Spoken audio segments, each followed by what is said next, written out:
أعوذ بالله من الشيطان الرجيم. بسم الله الرحمن الرحيم. الحمد لله رب العالمين وبه نستعين والصلاة والسلام على أشرف المرسلين سيدنا محمد وعلى آله وصحبه أجمعين. Syukur kita pada Allah Subhanahu Wa Taala di atas nikmat yang Allah Taala beri kepada kita dalam setiap kehidupan kita, lebih-lebih lagi nikmat iman dan Islam yang Allah Subhanahu Wa Taala telah kurniakan kepada hamba-hambanya yang terpilih dari kalangan sekalian makhluk yang berada di atas muka bumi ini. Dan kita akan menyambut hari Aidil Adha ataupun dipanggil dengan nama Yaumul Nahri, hari sembelihan, yang mana hari raya Aidil Adha ini diambil daripada perkataan Aid dan daripada perkataan Adha. Aid bermakna perayaan dan Adha diambil daripada perkataan Adhiyah ataupun Tadhiyah yang membawa maksud pengorbanan ataupun haiwan sembelihan. Jadi daripada perkataan Aidil Adha itu kita dapat simpulkan bahawa ianya adalah satu perayaan keagungan bagi umat Islam, di mana Nabi menyebut kita mempunyai dua perayaan, iaitu Aidil Fitri dan Aidil Adha. Kemudian daripada nama itu juga menggambarkan kepada kita bahawa perayaan ini berkait rapat dan diambil namanya daripada perkataan pengorbanan ataupun haiwan korban. Kedua-duanya mempunyai maksud yang sama, iaitu menuntut kepada kita supaya berkorban di jalan Allah Subhanahu Wa Taala, dan juga berkorban yang dilakukan oleh Nabi Ibrahim AS, iaitu berkorban jiwa baginda demi untuk memenuhi tuntutan dan arahan daripada Allah Subhanahu Wa Taala. Tuan-tuan dan puan-puan yang dikasihi sekalian, kisah pengorbanan ini bukan satu kisah yang baru, tetapi ianya merupakan kisah yang kembali kepada sejarah yang begitu panjang, iaitu kisah daripada mula-mula lagi manusia diciptakan, iaitu Nabi Adam AS, dan berlaku peristiwa korban yang dilakukan oleh anak-anak baginda, di mana anak-anak baginda iaitu Qabil dan Habil berlaku perselisihan di kalangan mereka, seperti mana kisah yang kita maklumi, di mana Nabi Adam AS memutuskan supaya mereka berkahwin dengan adik-beradik perempuan mereka secara bersilang. Qabil mengahwini pasangan Habil dan Habil mengahwini pasangan Qabil. Dan arahan ini tidak dipersetujui oleh salah seorang daripada anak lelaki mereka. Lalu untuk menyelesaikan permasalahan ini, Nabi Adam AS mengajak supaya mereka melakukan korban.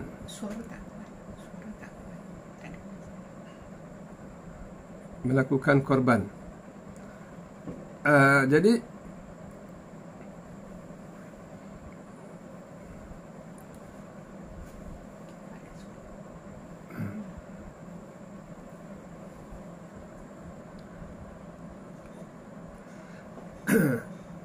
lalu Nabi Adam AS mengatakan, baik, setiap orang membuat korban, iaitu menyembelih seekor kambing, dan korban siapa yang diterima oleh Allah, maka dialah berada di pihak yang benar. Lalu mereka berdua membuat korban, dan dikatakan korban yang diterima Allah Subhanahu Wa Taala disambar dengan petir, manakala korban yang tidak diterima oleh Allah terbiar begitu sahaja sehingga menjadi busuk. Lalu diterima korban salah seorang daripada mereka dan tidak diterima korban daripada seorang yang lain. Dan berlakulah pembunuhan yang pertama dari kalangan umat manusia, yang berpunca daripada nafsu wanita. Ini satu peristiwa yang besar yang menjadi pengajaran kepada kita bahawa jenayah membunuh ini berlaku sejak daripada generasi yang pertama lagi. Kemudian ianya juga berkait dengan peristiwa korban. Seperti mana kisah yang diceritakan oleh Allah Subhanahu wa taala, watlu alaihim naba abnai adam bil haqq id qarraba qurbana fatuqbila min ahadihima wa lam yutaqabbal min al-akhar. Dan ceritakan kepada mereka kisah dua anak Nabi Adam ketika mereka melakukan korban, lalu diterima korban salah satu daripada mereka dan tidak diterima korban daripada seorang yang lain. Qala al-aqtulannak, aku akan bunuh engkau, kata seorang. Qala innama yataqabbalullahu minal muttaqin, sesungguhnya korban yang diterima Allah Ta'ala adalah korban orang-orang yang bertakwa. Jadi daripada sini Allah Subhanahu wa taala menghubungkan peristiwa korban dan juga haiwan korban dengan perkataan takwa, iaitu Allah Subhanahu wa taala menerima korban daripada orang-orang yang bertakwa. Tuan-tuan dan puan-puan kasih sekalian, kemudian peristiwa korban lagi berlaku di zaman Nabi Ibrahim alaihissalam, di mana Nabi Ibrahim alaihissalam yang telah meninggalkan anak dan isterinya begitu lama dan tidak tahu bagaimana nasib mereka berdua setelah ditinggalkan dengan begitu lama di tengah-tengah padang pasir yang kering kontang. Dia pun tidak tahu adanya Zamzam selepas itu. Peristiwa Zamzam berlaku setelah Nabi Ibrahim meninggalkan Mekah. Tetapi setelah kembalinya ke Mekah, didapatinya anaknya, isterinya sehat. Rupanya air Zamzam ada selepas peninggalan beliau. Kemudian ramai orang berkunjung ke Mekah, menjadikan Mekah itu tempat persinggahan rombongan yang pergi ke utara dan rombongan yang pergi ke selatan, dan akhirnya Mekah menjadi sebuah pekan yang masyhur dari kalangan orang-orang Arab. Akhirnya dia bertemu dengan anak dan isterinya yang dia kasihi yang telah ditinggalkan begitu lama. Tetapi tiba-tiba Allah Subhanahu wa taala menguji Nabi Ibrahim alaihissalam terhadap isteri dan anak yang dia kasihi dengan arahan supaya dia mesti menyembelih anaknya. Ini dugaan yang berat. Tetapi Nabi Ibrahim alaihissalam adalah kekasih Allah Subhanahu wa taala. Hanya Allah Taala sahaja berada di hati dia. Dia tidak teragak-agak walaupun sedikit. Lalu dia berkata kepada anaknya, aku mendapat arahan daripada Allah di dalam mimpi, aku menyembelih kamu. Fanzur ma tara, apa pandangan kamu? Lalu anaknya mengatakan, ya abati if'al ma tu'mar. Wahai ayah, buat sahaja apa yang diarahkan kepada kamu. Satajiduni insyaallah minas sabirin. Engkau akan dapati aku dari kalangan orang-orang yang sabar. Jadi ayah yang beriman kepada Allah dan anak yang beriman kepada Allah Subhanahu wa taala. Dan cuba kita bayangkan, Nabi Ismail dibesarkan jauh daripada ayahnya. Dari manakah dia mendapat iman ini? Siapakah yang mendidik mereka kalau tidak ibunya yang berada di sisinya dalam tempoh yang begitu lama ketiadaan ayahnya Nabi Ibrahim alaihissalam, dengan didikan ke tahap anaknya rela untuk disembelih dan tidak lari daripada ayah dia bila mendengar arahan ini. Kita lihat bagaimana ini adalah satu keluarga yang berjaya, dididik dengan iman. Nabi Ibrahim berjaya dengan imannya memenuhi arahan daripada Allah Subhanahu wa taala. Nabi Ismail menerima arahan dan perintah Allah Subhanahu wa taala dengan penuh kesabaran, dan isteri iaitu Hajar berjaya mendidik anaknya sehingga mempunyai iman yang begitu kuat. Jadi peristiwa korban mengingatkan kita suatu keluarga yang berjaya. Peristiwa korban mengingatkan kita penyerahan yang bulat, yang tanpa teragak-agak oleh Nabi Ibrahim alaihissalam, oleh Nabi Ismail alaihissalam, dan oleh Hajar alaihissalam.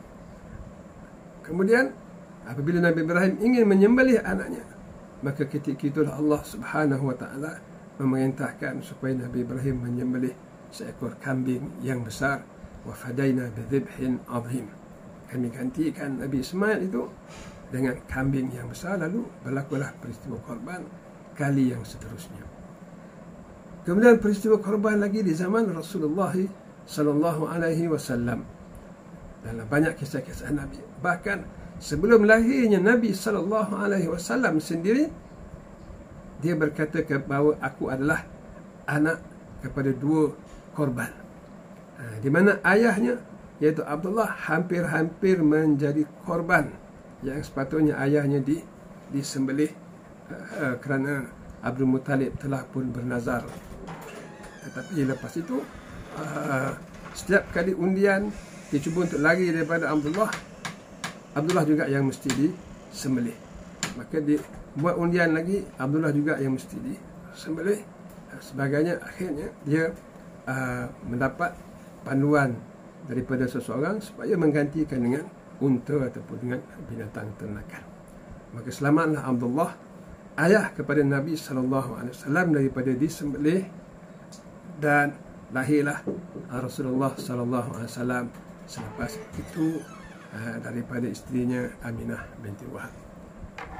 Jadi kisah-kisah Nabi daripada awal Nabi dan Rasul, iaitu Nabi Adam AS, sehinggalah di pertengahan Nabi Ibrahim AS, sehinggalah kepada Rasulullah SAW, penuh dengan peristiwa korban. Apakah signifikannya? Apakah pengajaran yang boleh kita ambil di sini? Tuan-tuan dan puan-puan yang kasih sekalian, pengajaran yang paling besar yang kita dapat daripada peristiwa Aidil Adha ini adalah peristiwa penyerahan yang total oleh Nabi-Nabi dan Rasul-Rasul yang terdahulu kepada Allah Subhanahu wa Ta'ala. Penyerahan yang bulat, yang tidak teragak-agak kepada apa sahaja perintah daripada Allah Subhanahu wa Ta'ala. Jadi sebenarnya ini adalah tujuan Allah Subhanahu wa Ta'ala menciptakan kita, dan bukan saja tujuan Allah Ta'ala menciptakan kita, tetapi juga sekalian makhluk yang diciptakan oleh Allah Subhanahu wa Ta'ala di alam cakrawala ini adalah untuk tunduk dan patuh kepadanya tanpa sebarang persoalan, tanpa sebarang bangkangan. Ini adalah manifestasi seorang hamba yang diciptakan oleh Tuhannya, bukan saja oleh Tuannya, tetapi oleh Tuhannya yang Maha Pencipta. Kita lihat sekalian makhluk yang berada di alam ini. Yang paling signifikan, yang menonjol adalah cakrawala yang begitu luas. Kalau kita perhatikan di langit, kita akan dapati bulan dan bintang, dan jutaan dan mungkin bilion bintang-bintang yang berada di alam ini, yang kebanyakannya lebih besar saiznya daripada bumi yang besar kita ni. Ada lagi yang jauh lebih besar daripada itu, yang mana kesemua cakrawala dan bintang-bintang ini beredar di orbit masing-masing.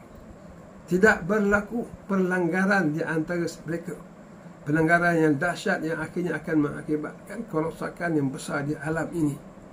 Walaupun bilangannya yang begitu banyak dan mereka berputar dan bergerak dalam bentuk yang kita sendiri pun tidak mengetahuinya, tetapi ahli sains mengatakan bahawa semua planet-planet ini beredar dan berputar pada orbit dengan kelajuan yang di luar jangkaan kita. Namun tidak berlaku sebarang pelanggaran. Ini menunjukkan bahawa Allah Subhanahu wa Ta'ala bila menciptakan planet-planet ini, bila menciptakan bintang-bintang ini, termasuklah bila menciptakan bumi dan segala binatang dan juga segala makhluk-makhluk yang di dalamnya, semuanya tunduk kepada peraturan dan sunnah yang ditentukan oleh Allah Subhanahu wa Ta'ala. Firman Allah Subhanahu wa Ta'ala, afa ghaira dinillahi yabghun, adakah selain daripada agama Allah yang mereka mahu? Walahu aslama man fis samawati wal ard taw'an wa karhan wa ilaihi yurja'un. Sedangkan tunduk Islam ini bermakna tunduk. Walahu aslama man fis samawati wal ard, sedangkan kepada Allah tunduk, menyerah diri, Islam, Muslim, semua yang ada di langit dan di bumi, dan kepada Allah lah mereka akan dikembalikan. Jadi ini menunjukkan bahawa Islam ini adalah ketundukan, dan ketundukan ini bukan sahaja manusia, tetapi juga semua makhluk yang diciptakan oleh Allah Subhanahu wa taala. Dan ini ditunjukkan oleh Nabi Ibrahim alaihissalam, dan ini ditunjukkan oleh Rasulullah sallallahu alaihi wasallam. Bagi manusia, bagaimana kita hendak tunduk kepada Allah? Kalau cakrawala itu mereka tahu bagaimana nak tunduk kepada Allah, sehingga mereka tersusun dan tidak berlaku berantakan dan kemenangan sesama mereka. Adapun kita manusia, bagaimana kita nak tunduk kepada Allah? Tidak lain tidak bukan, Allah Subhanahu wa taala tidak membiarkan kita dalam keadaan tertanya-tanya. Allah Subhanahu wa taala menurunkan Al-Quran dan mengutuskan Rasul.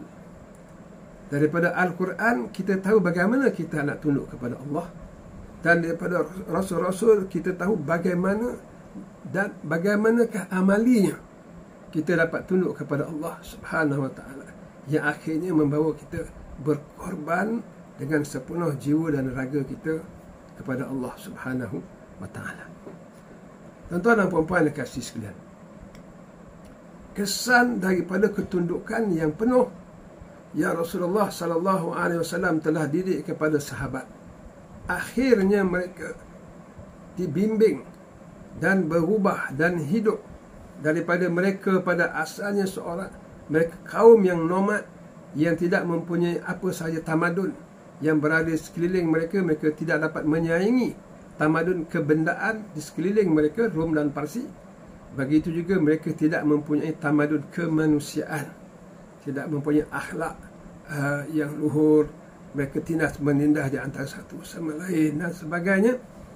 Kepada mereka yang mempunyai akhlak yang mulia, memiliki akidah yang benar, dan memiliki ibadah yang benar-benar sah yang ditunjukkan oleh Allah Subhanahu wa taala, sehingga ketundukan mereka dan pengorbanan mereka hasil daripada roh dan didikan yang ditanam oleh Rasulullah sallallahu alaihi wasallam ini menjadikan mereka ini kuasa besar dunia.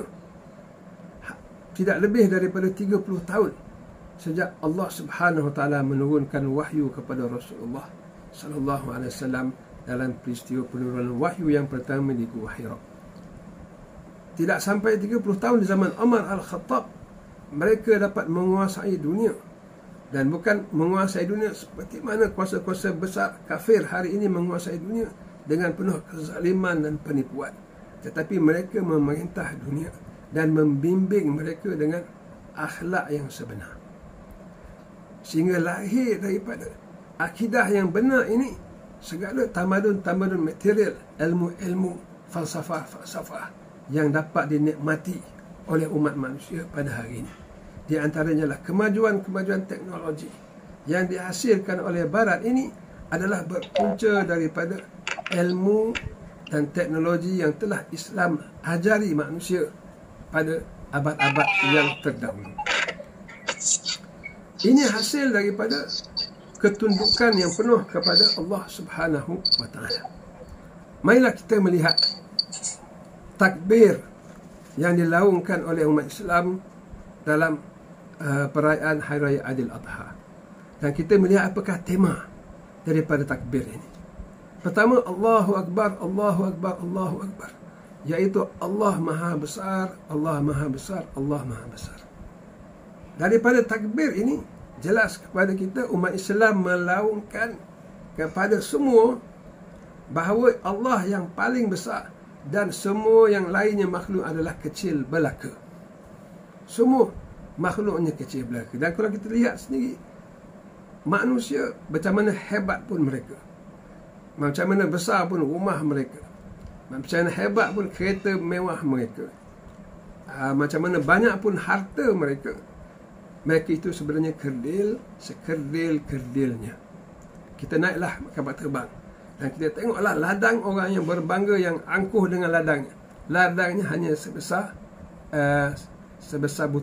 butiran pasir sahaja.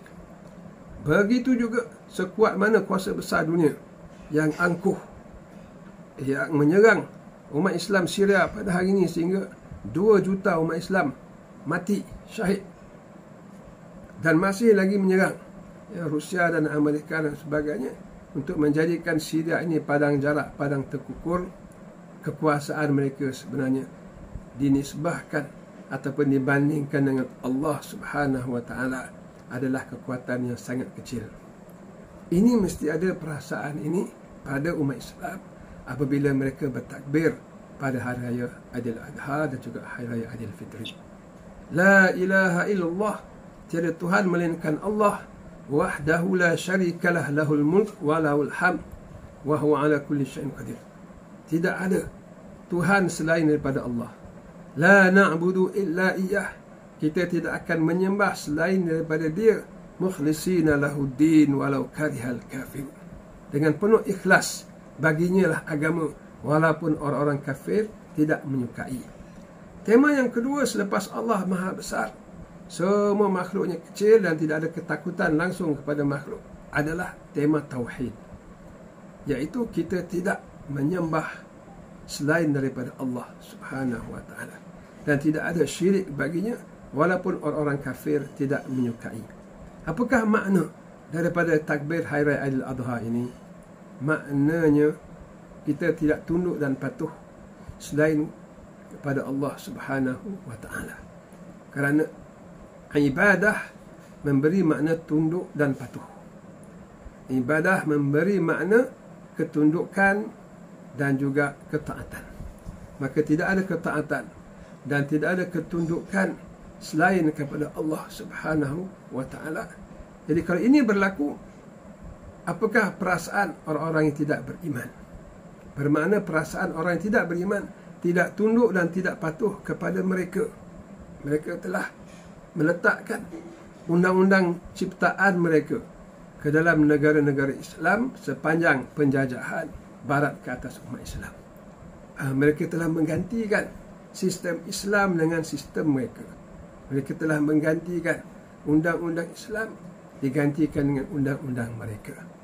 Dan apabila mukmin memahami tuntutan daripada kalimah la ilaha illallah, tidak ada ketundukan dan kepatuhan selain daripada Allah, maka mukmin, orang-orang yang beriman sempena hari raya Aidil Adha, mereka menolak segala sembahan, segala kepatuhan dan segala ketundukan selain daripada Allah Subhanahu wa taala, sama ada berupa akidah dan kepercayaan dan ketuhanan, ataupun berupa sembahan, ataupun berupa undang-undang dan peraturan dan perundangan. Maka Allah Subhanahu wa taala tahu bahawa orang-orang yang tidak beriman, yang pernah menjajah negara-negara Islam, mereka tidak akan suka umat Islam ini menolak sistem yang telah mereka tanam dalam negara-negara Islam. Tetapi Allah Subhanahu wa taala mengatakan, walau karihal kafir, walaupun mereka tidak menyukai kita bertauhidkan Allah Subhanahu wa taala. Kemudian Allah Subhanahu wa taala di dalam takbir hari raya Aidil Adha menyambung lagi, mengarahkan kepada kita untuk kita bertakbir sadaqa wa'dah wa nasara abdah wa azza jundah wa hazamal ahzaba wahdah. Selepas tema membesarkan Allah Subhanahu wa taala, kemudian selepas tema mentauhidkan Allah Subhanahu wa taala, maka datanglah secara amali. Apakah amalinya? Setelah kamu membesarkan Allah Subhanahu wa taala dan mengecilkan semua makhluk yang lain, termasuklah kuasa-kuasa besar dunia, termasuklah syaitan dan iblis, termasuklah godaan-godaan dunia, ini semuanya kecil, maka kamu mestilah mentaati Allah dan tunduk kepadanya, tidak ambil endah apa yang orang-orang kafir rasakan walaupun mereka tidak menyukai. Maka datanglah tema yang ketiga, iaitu jihad. Sadaqa wa'dah, Allah membenarkan janjinya kepada kamu. Apakah janji Allah Subhanahu wa taala?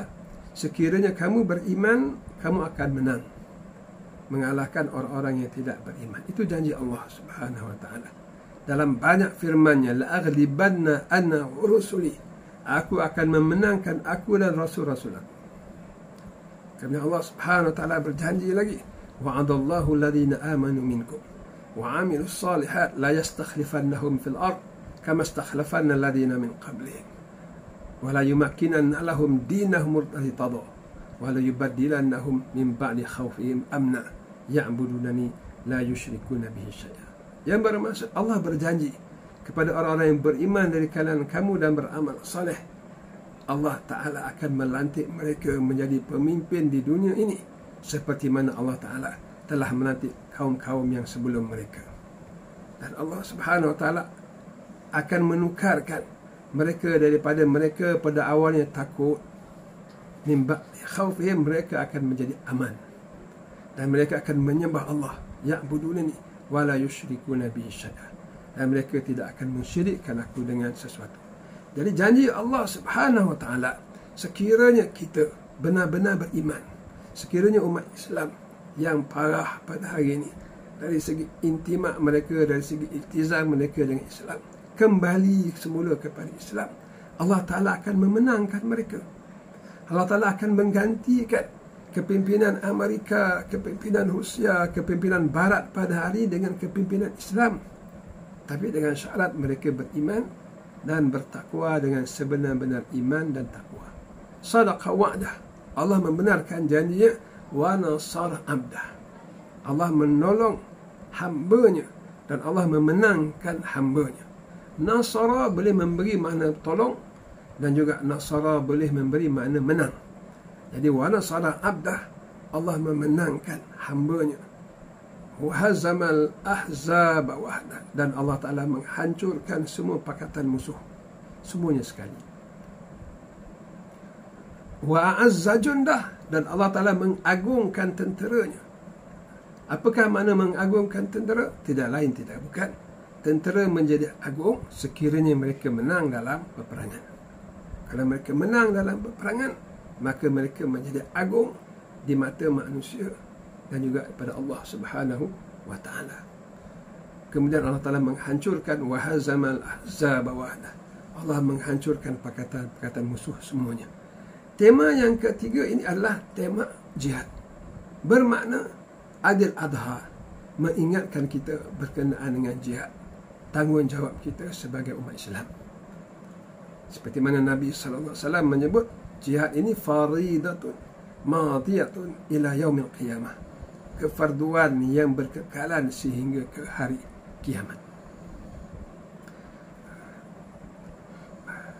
Tuan-tuan dan puan-puan yang kasih sekalian, demikian pengorbanan, adhiyah dan takbir mengajar kita, memberi faham kepada kita berkenaan dengan perjuangan para Nabi dan Rasul dan perjuangan kita untuk menegakkan agama Allah Subhanahu Wa Ta'ala, dan kita mengorbankan jiwa dan raga kita. Ingat sekali lagi, Aidil Adha, takbir Aidil Adha mempunyai 3 tema.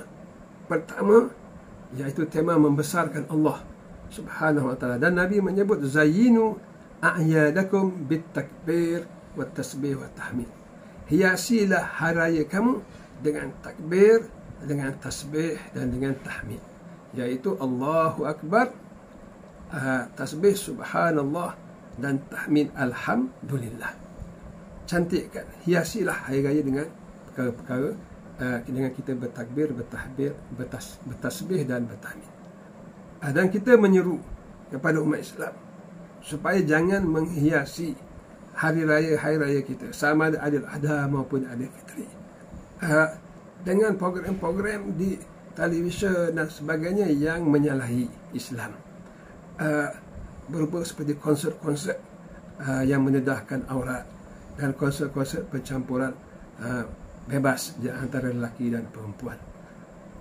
Sebaliknya kita tukar kepada takbir, tasbih dan tahmid, dan juga Nabi SAW membenarkan lagu-lagu yang memberi kita keseronokan, sebagaimana ia tidak melanggar syariat, sama ada dari segi alat muziknya ataupun seni kata ataupun lirik lagu tersebut.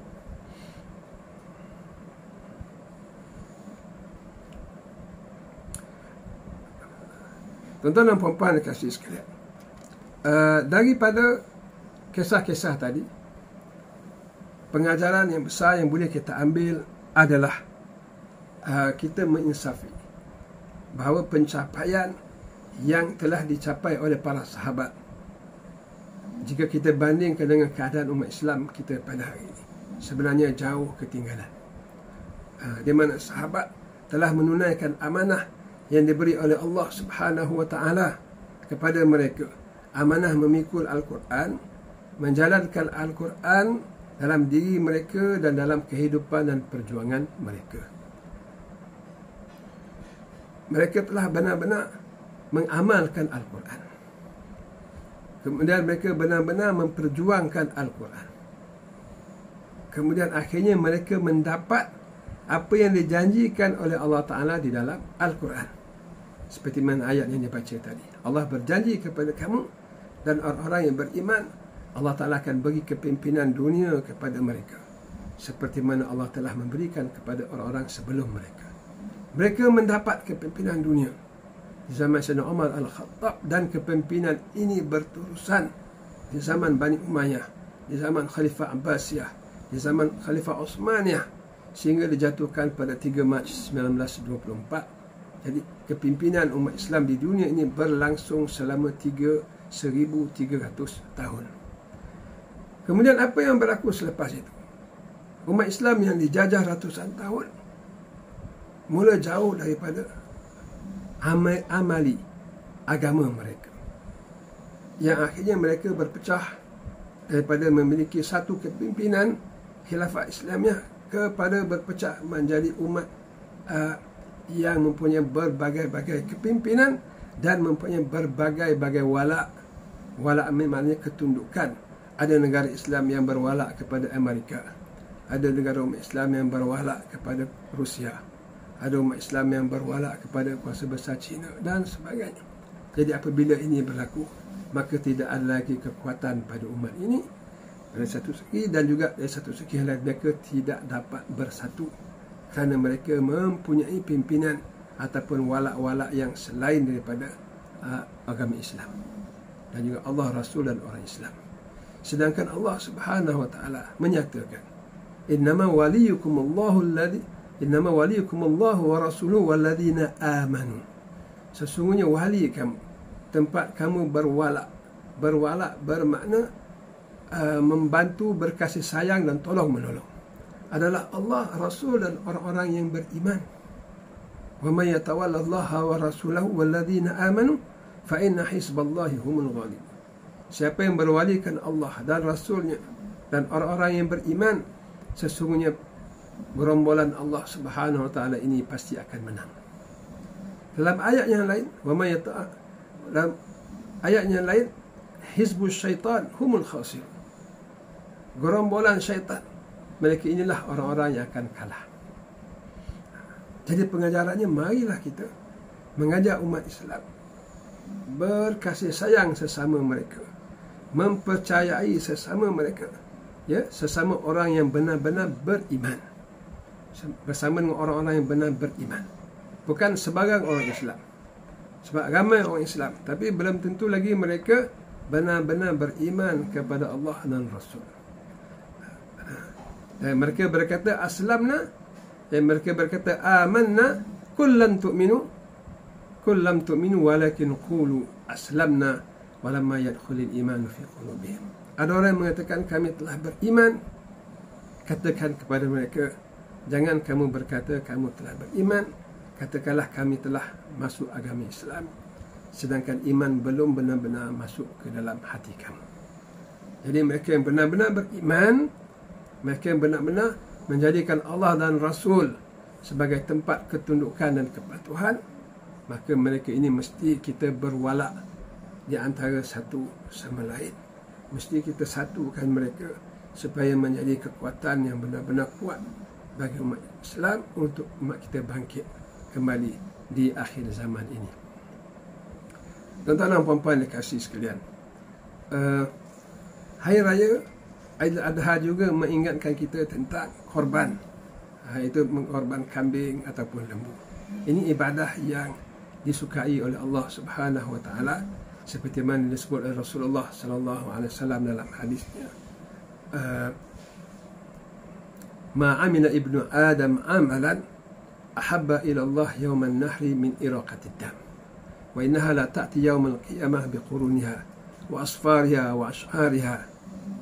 Tidak ada amalan, yang bermaksud tidak ada amalan yang paling disukai Allah bagi seseorang hamba itu di hari raya korban, melainkan menyembelih binatang korban. Wa innaha la ta'ti yawmal qiyamah biquruniha wa asfariha wa ash'ariha. Dan binatang korban yang kita korbankan ini akan datang di hari kiamat dengan bulunya, dengan kukunya, dengan tanduknya, sebagai saksi terhadap perbuatan orang-orang yang mengerjakan korban. Wa annahu sayaqa'u 'inda Allah qabla an yaqa'a ad-dam ila al-ard. Dan pahala mengerjakan ataupun melaksanakan korban ini akan sampai kepada Allah sebelum darah itu sampai ke bumi. Maknanya apabila kita bertekad untuk membuat korban pada tahun ini, kemudian apabila binatang itu berada di tempat sembelihan, kemudian apabila pisau telah mula mengenai tengkuk binatang tersebut, dan apabila disembelih sebelum darah tumpah ke bumi, telah sampai pahala kita kepada Allah Subhanahu wa taala. Masya-Allah. Sebagai amalan yang paling disukai Allah pada hari raya korban. Jadi bagi mereka yang berkemampuan, yang mempunyai kelapangan, kita anjurkan adakanlah ibadat korban ini. Bagi mereka yang tidak mampu, boleh kita mendapat pahala yang sama sekiranya kita membantu orang lain menguruskan ibadat korban. Bantulah saudara-saudara kita yang susah, agi-agilah pada golongan-golongan miskin. Begitu juga sekiranya kita mampu untuk menguruskan korban ini di tempat luar, dalam luar negara, maka kita bantu urusan tersebut supaya umat Islam di tempat-tempat yang dikena tertimpa musibah ataupun yang miskin ataupun yang memerlukan masih dapat menikmati ibadah korban ini. Dan ketahuilah, ibadah korban adalah merupakan salah satu syiar daripada syiar-syiar Islam. Apakah yang dimaksudkan syiar? Syiar adalah amalan yang dapat dilihat oleh manusia yang memberi kemegahan kepada Islam. Wanita Islam memakai tudung, itu syiar kerana orang dapat melihat itu seorang muslimah. Masjid merupakan syiar, sebab orang bila melihat sama ada masjid itu negara-negara umat Islam ataupun negara-negara kafir, negara-negara barat, kalau ada masjid mereka akan tahu itu Islam. Kalau mereka dapat melihat muslimah memakai tudung di negara barat ataupun di negara umat Islam, itu adalah Islam. Itu dipanggil syiar. Dan korban juga adalah salah satu daripada syiar-syiar Islam. Iaitu pada hari raya, di surau sana, di kampung sana, kanak-kanak, orang tua, wanita dapat melihat binatang dikorbankan, diagihkan. Jadi ada suasana di situ. Marilah kita menjayakan syiar Islam ini. Sebab Allah Subhanahu wa taala menyebut, wa may yu'azzim sya'airallah fa innaha min taqwal qulub. Siapa yang mengagungkan syiar-syiar Allah, sesungguhnya ia datang daripada hati yang bertakwa. Jadi Allah Subhanahu wa taala menghubungkan korban dengan takwa. Siapa yang seronok melihat ibadat korban ini berlaku, kemudian manusia menyembelih, manusia melapah, manusia membuka, membahagi, rasa kegembiraan ada dalam hati kita, sesungguhnya ianya datang daripada hati yang bertakwa. Bila kita flash balik kisah korban di awal generasi, iaitu anak-anak Adam alaihissalam, kita katakan dapati bahawa Allah Ta'ala menghubungkan korban juga dengan takwa. Apabila anak yang hendak dibunuh oleh anak yang nak membunuh, dia berkata, innama yataqabbalullahu minal muttaqin. Sesungguhnya korban yang diterima Allah adalah korban daripada orang-orang yang bertakwa. Maka korban aku diterima oleh Allah, disambang oleh kilat dan dibawa ke mana? Korban engkau akhirnya jadi busuk. Maka aku lebih bertakwa. Kalau begitu, Allah menerima korban aku daripada orang-orang yang bertakwa. Jadi tuan-tuan, besarkanlah, agungkanlah syiar Allah agungkanlah ibadah korban ini di mana sahaja, di tempat kita ataupun di tempat mana-mana umat Islam. Mudah-mudahan Allah Ta'ala menerima ibadah ini. Dan Allah Ta'ala menyebut dalam Al-Quran, la yanalullahu min luhumiha wala dima'iha walakin yanaluhu taqwa minkum. Yang bermaksud tidak sampai kepada Allah darah dan daging binatang itu, tetapi yang akan sampai adalah takwa kamu. Yang akan sampai adalah takwa kamu. Demikian juga Allah Ta'ala menghubungkan korban ini dengan ketakwaan. Kalaulah umat Islam bertakwa, dan di antara jalan takwa adalah melaksanakan korban, maka kita akan lihat perubahan yang besar yang berlaku pada umat Islam. Sebab bila bertakwa sahaja, pintu-pintu keberkatan yang lain terbuka. Wa may yattaqillaha yaj'al lahu makhraja wa yarzuqhu min haitsu la yahtasib. Siapa yang bertakwa kepada Allah, dijadikan baginya jalan keluar daripada permasalahan mereka, dan diberinya rezeki daripada sumber-sumber yang dia tidak sangka-sangka. Wa may yattaqillaha fa huwa hasbuh. Siapa yang bertakwa kepada Allah, cukup bagi dia. Cukup. Dia tidak memerlukan apa selain daripada itu. Allah Ta'ala akan mencukupkan dia. Kemudian di akhirat Allah Ta'ala menyediakan syurga bagi orang-orang yang bertakwa. Kemudian datang ibadat haji. Ibadat haji berhubung kait dengan Aidil Adha. Hubungan yang rapat, yang tidak dapat dipisahkan. Bahkan dalam semua ibadat-ibadat haji, ibadat-ibadat haji, tawaf, sa'i, gunting, melontar jamrah Aqabah, ianya bermula pada 10 hari bulan Zulhijjah yang bersamaan dengan Hari Raya Aidil Adha. Maka Hari Raya Aidil Adha itu pada sebagian ulama mengatakan ia adalah haji yang besar.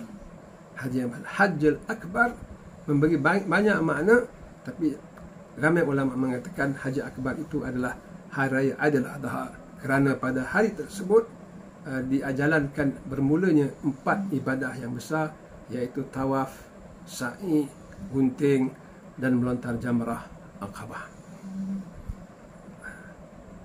Tuan-tuan dan puan-puan yang dikasihi sekalian, bila menyebut tentang haji, maka akan tergambar kita peristiwa-peristiwa yang besar yang berlaku di zaman Rasulullah sallallahu alaihi wasallam.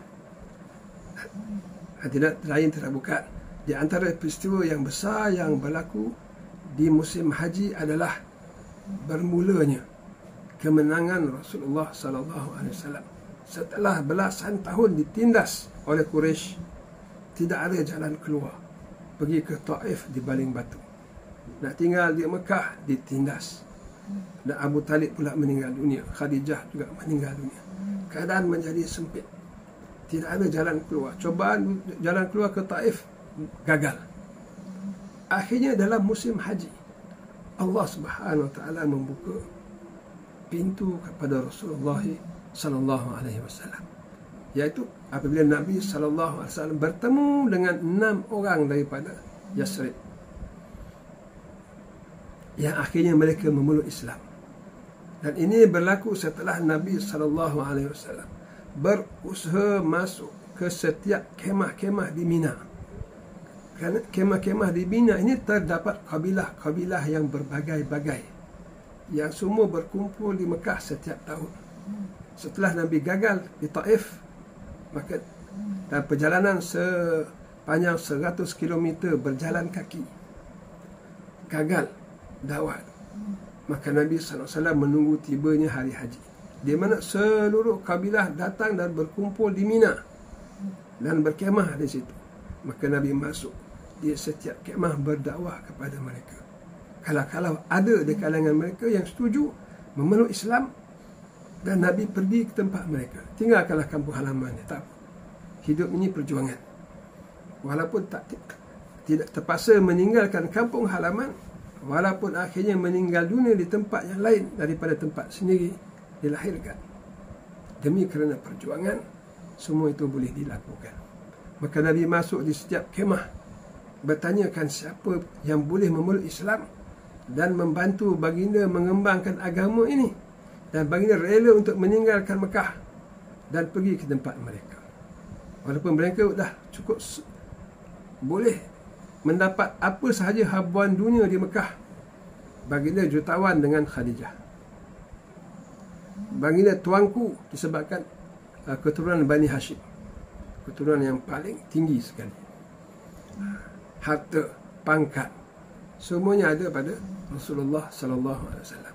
Tapi semua itu baginda boleh tinggalkan sekiranya ada kabilah-kabilah yang setuju memeluk Islam dan setuju menjadi perisai dan negara Islam di tempat mereka.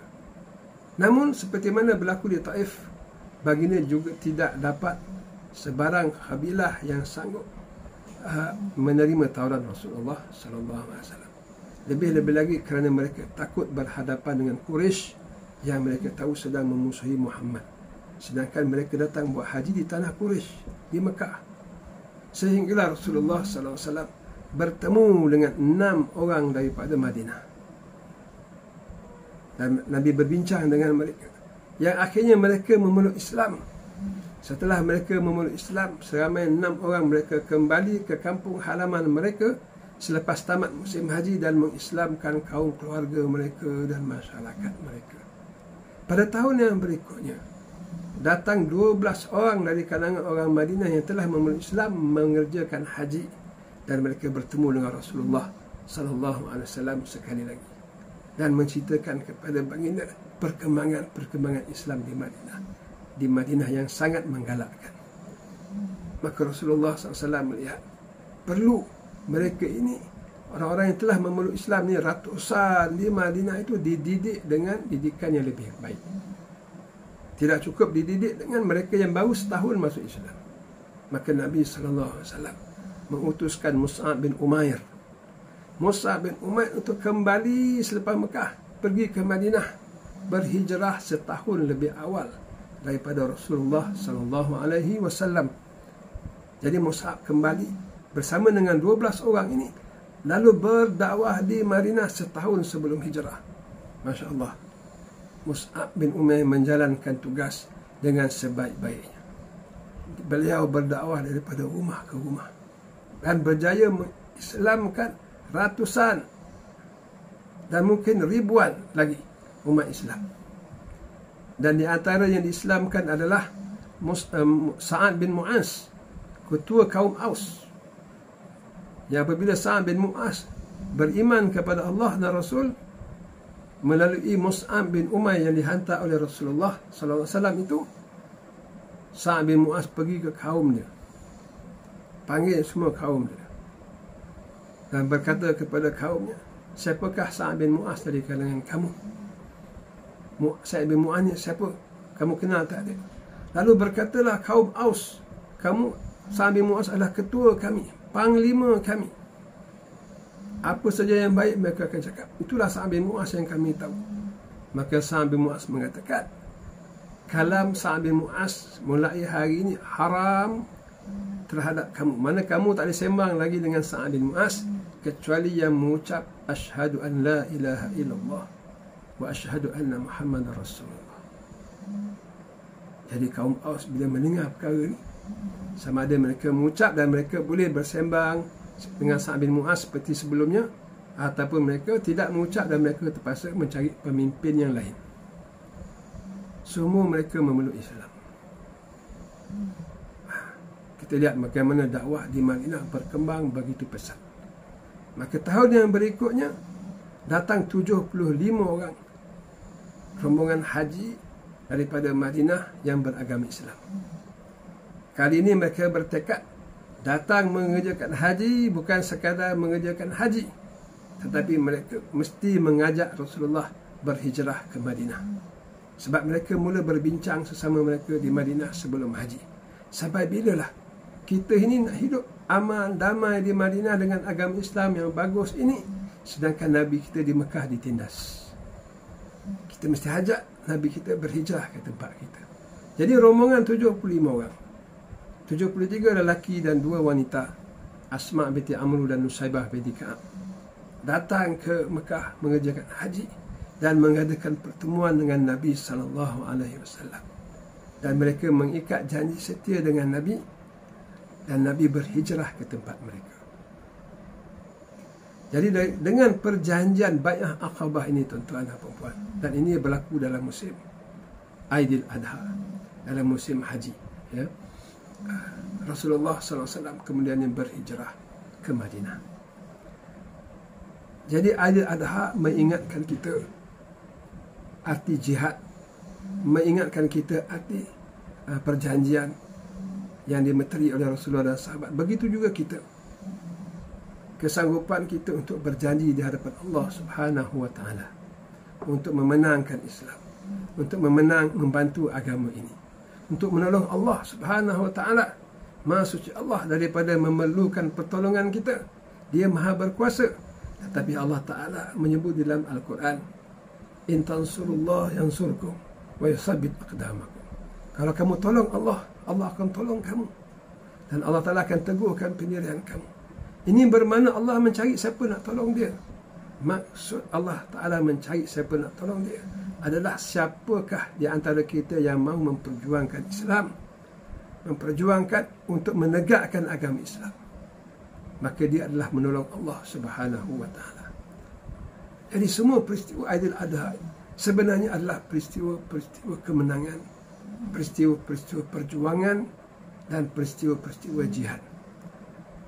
Jadi seperti mana ada di dalam takbir tema jihad, tema perjuangan, begitu jugalah kita nak menghidupkan roh ini, kefahaman ini dalam jiwa umat Islam pada hari ini. Yang kita lihat umat Islam, ramai dari kalangan mereka kurang memahami tema yang sepatutnya, yang mesti mereka faham.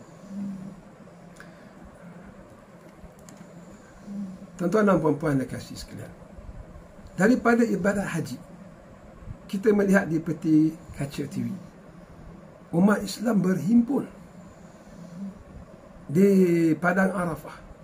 Dan sebelum mereka berhimpun di Padang Arafah, mereka berhimpun di Mekah sebelum tiba hari Arafah. Bermakna umat Islam ini boleh dihimpunkan dan boleh disatukan. Maka kenapakah kita lihat pada hari ini umat Islam tidak dapat disatukan?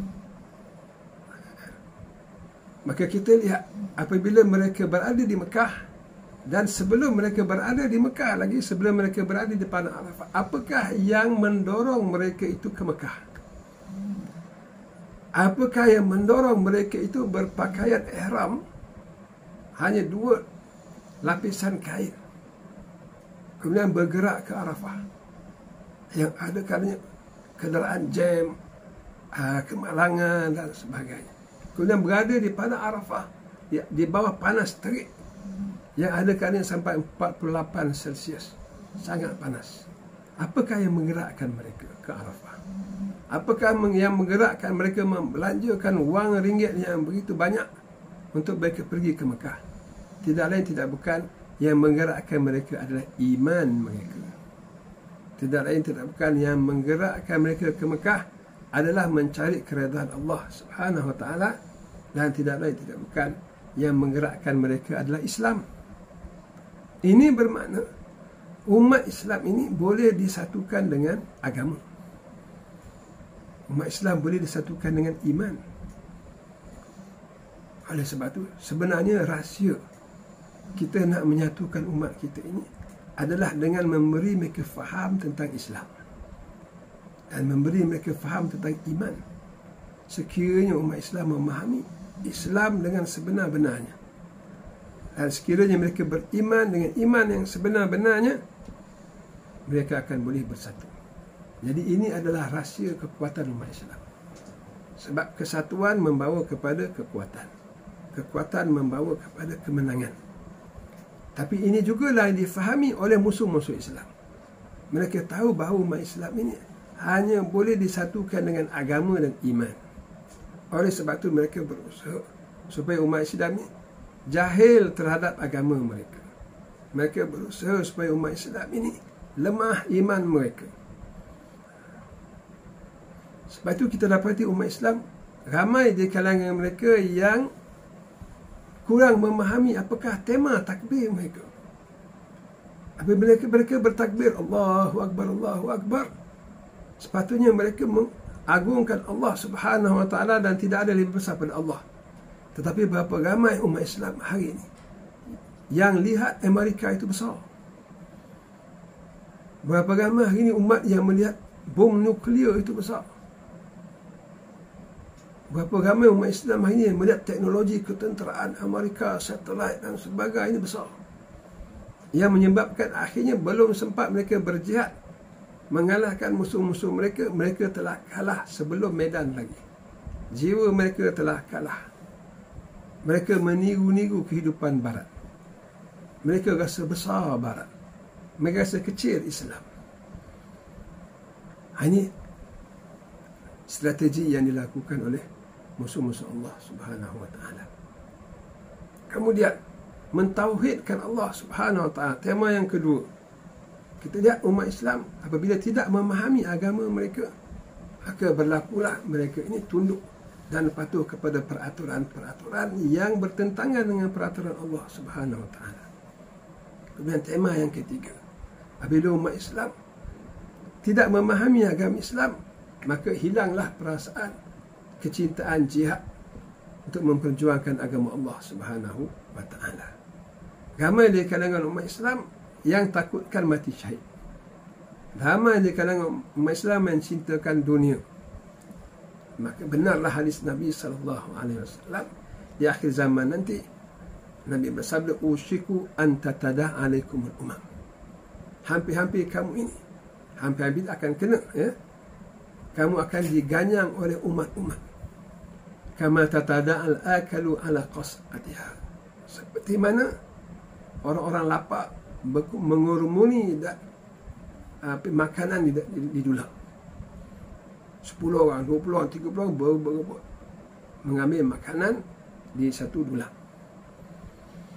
Lalu sahabat dengar perkara ni. Dalam keadaan mereka tu telah menegakkan negara Islam di Madinah, dah hebat, melaksanakan hukum mahkamah Islam, menang perang Badar, menang perang Khandaq dan sebagainya. Lalu mereka bertanya Rasulullah SAW, "Awamin qillati nahnu yawma izin ya Rasulullah?" Kalau dah kena ganyang oleh umat-umat yang berbagai-bagai, adakah kita kami sedikit ya Rasulullah? Nabi kata tak. Bal antum yawma izin kathir, walakinnakum guthaka gutha'is said. Tidak, kamu di akhir zaman ramai, tetapi kamu seperti buih-buih di lautan. Buih-buih memang banyak di lautan, tapi semua buih. Tidak kekal lama, akhirnya meletup. Tidak ada kekuatan. Cucuk dengan jari, pecah. Dan akan ditarik kehebatan kamu, ketakutan musuh terhadap kamu, ditarik perkara itu daripada dada musuh-musuh kamu. Musuh tidak takut lagi kepada kamu. Wala yukdhifanna fi qulubihim al-wahn, dan akan dicampakkan ke dalam hati kamu al-wahn. Qalu wa ma wahn ya Rasulullah? Apakah wahn ya Rasulullah? Qala hubbud dunya wa karahiyatul maut. Cinta kepada dunia dan takut mati. Dan ini berlaku di depan mata kepala kita pada zaman ini. Ramai di kalangan umat Islam yang takut mati berjuang kerana Islam. Dan ramai di kalangan umat Islam mencintakan dunia. Kita lihat dalam media sosial, berapa peratus mereka berbicara tentang jihad. Berapa peratus dalam media sosial mereka berbicara tentang mari kita berjuang di jalan Allah. Berapa peratus dari kalangan mereka yang bila berlaku syahid, mereka menyebar di kalangan sahabat. Masya Allah, seorang yang syahid, Allah Ta'ala menerima amalan dia. Allah Ta'ala memberi dia ganjaran yang begitu tinggi yang belum kita dapat. Berapa ramai dalam media sosial yang berbicara tentang syahid dan mencela dunia. Ataupun yang kita lihat pada hari ini, perbicaraan manusia berkisar pada hal dunia. Dalam hal kereta, dalam hal makan, dalam hal apa lagi, installment ataupun hal bersaham dan sebagainya. Marilah kita bermurajaah, menyemak kembali diri kita, menyemak kembali umat kita, ya, agar kita sama-sama membesarkan Allah Subhanahu Wa Taala, mentauhidkan Allah Subhanahu Wa Taala. dan berjihad dan berjuang di jalan Allah Subhanahu wa taala. Ini tema Aidil Adha yang sangat penting yang mesti kita fahami. Sebelum kita menutup tazkirah Aidil Adha pada kali ini, elok kita habiskan sedikit kisah Mus'ab bin Umair yang dihantar oleh Rasulullah sallallahu alaihi wasallam ke Madinah. Hanya seorang yang dihantar oleh Nabi. Beliau menjalankan tugasnya selama 1 tahun dengan begitu teliti, bersungguh, sehingga ribuan orang Islam, ramai orang Islam di Madinah yang memeluk agama Islam. Kemudian pada tahun berikutnya Nabi SAW berhijrah bersama dengan umat Islam dalam keadaan Madinah bersedia menyambut mereka. Ini kesan daripada didikan Mus'ab bin Umair, seorang orang Madinah bersedia, orang-orang Ansar bersedia menyambut orang Muhajirin berhijrah ke tempat mereka. Ini satu yang sangat ajaib. Kita boleh gambarkan, kalau orang-orang Islam daripada mana-mana datang ke pesisiran pantai negara kita, dan mereka orang Islam, dan mereka orang yang benar-benar beriman kepada Allah Subhanahu wa taala, siapakah di antara masyarakat kita yang sanggup menerima mereka? Dan bukan saja menerima mereka, orang-orang Ansar menerima Muhajirin berhijrah ke negara mereka, kemudian buatlah hal mereka tak. Mereka tahu bahawa mereka berhijrah sehelai sepinggang, maka mereka menyediakan tempat untuk mereka. Ada yang menyediakan rumah, bukan menyediakan tumpang, ambil rumah, menawarkan ambil rumah mereka. Ada yang menawarkan ambil harta mereka. Sampai ke peringkat itu, kasih sayang yang ditunjukkan. Kemudian kisah Mus'ab bin Umair. Pada tahun kedua berlaku perang Badar, dan Mus'ab terlibat dalam peperangan Badar. Kita lihat beliau yang telah diputuskan hubungannya kekeluargaan oleh ibunya, tidak mendapat apa saja harta daripada ibunya, disebabkan beliau telah masuk Islam dan telah diberi amaran oleh ibunya, beliau tidak akan dapat harta apapun daripada keluarga. Dan beliau rela dan beliau berhijrah ke Madinah dalam keadaan yang sangat daif. Kemudian dalam perang Uhud, Mus'ab bin Umair diberi tanggungjawab memegang bendera Islam. Dan menjadi adat di zaman dulu, peperangan menunjukkan kemenangan sekiranya berjaya menjatuhkan bendera musuh. Jadi Mus'ab memegang bendera dalam keadaan seperti mana yang kita tahu kisah perang Uhud. Umat Islam menang pada pusingan yang pertama, tetapi pada pusingan yang kedua, apabila mereka lalai, mereka langgar perintah Rasulullah, turun daripada bukit seramai 40 orang, Khalid Al-Walid dan antara musyrikin kembali memulakan peperangan Uhud pusingan kedua, dan ketika ini umat Islam teruk dibantai oleh musuh sehingga 70 orang syahid, termasuklah Mus'ab bin Umair. Apabila tentera Islam dalam keadaan hampir kalah, mereka cari bendera dan mereka memotong tangan kanan Mus'ab bin Umair yang memegang panji-panji Islam. Dan Mus'ab segera memegang tangan kiri, mereka potong pula tangan kiri Mus'ab. Dengan kedua-dua tangan yang kedua, Mus'ab memeluk bendera, jangan jatuh, jangan kalah umat Islam. Jadi musuh membaling tombak yang akhirnya menikam dada dia dan bendera jatuh. Dan Nabi SAW dalam keadaan begini yang getir, Nabi mengambil keputusan mengajak tentera Islam panjat Bukit Uhud. Lalu tentera Islam panjat Bukit Uhud, dikejar oleh tentera musyrikin seramai 3,000 orang, mengejar 700 orang yang naik ke bukit. Apabila tentera Islam sampai di bukit, tentera musyrikin tidak berhasrat untuk panjat bukit dan lawan di bukit. Lalu mereka berhenti saja di bawah. Kemudian mereka beredar. Setelah musyrikin beredar, Rasulullah dan para sahabat pergi melihat sahabat-sahabat yang telah syahid, dan di antaranya Mus'ab bin Umair. Mus'ab bin Umair yang syahid, masya-Allah, dipilih oleh Allah Subhanahu wa taala sebagai seorang yang syahid. Lalu diceritakan bila mayatnya ingin ditutup kepala, kakinya nampak. Bila kainnya nak menutup kaki, kepalanya nampak. Lalu Nabi katakan, tutuplah wajahnya dengan kain dan kaki je letaklah daun-daun dan kayu-kayu. Inilah keadaan Mus'ab hari akhir dia di dunia ini. Yang mana beliau ketika di Mekah hidup dengan keadaan penuh kaya raya, tetapi apabila memeluk Islam, diharamkan oleh ibunya hartanya. Kemudian beliau terpilih oleh Rasulullah SAW berhijrah ke Madinah berdakwah, dan beliau menjalankan tugas dengan sebaik-baik tugas. Kemudian akhirnya beliau dijemput oleh Allah Subhanahu wa ta'ala sebagai syahid. Jadi hidupnya untuk Allah, matinya juga untuk Allah Subhanahu wa ta'ala.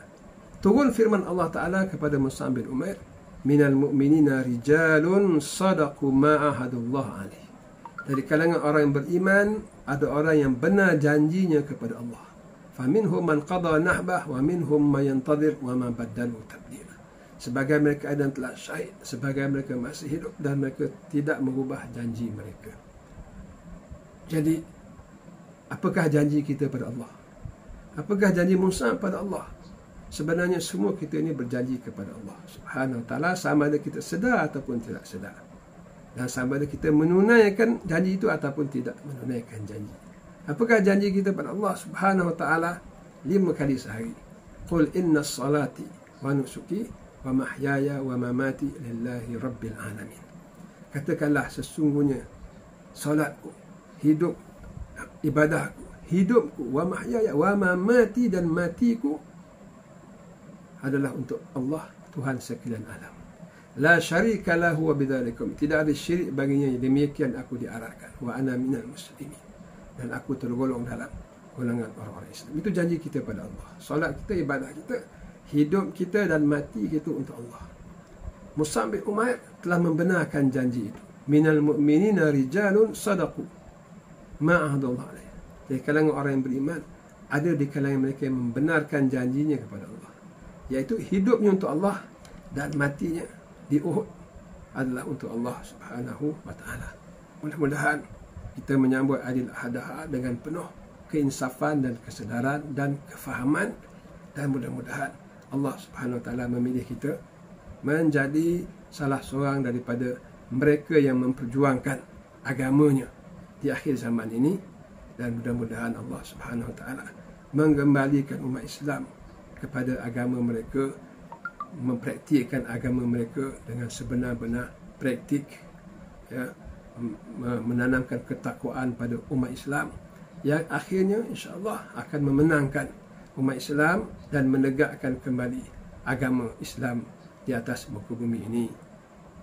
Allahu akbar, Allahu akbar, Allahu akbar, Allahu akbar, Allahu akbar, Allahu akbar, walillahil hamd. Selamat menyambut Hari Raya Aidil Adha kepada sekalian muslimin dan muslimat, dan selamat mengerjakan ibadah korban. Assalamualaikum warahmatullahi wabarakatuh.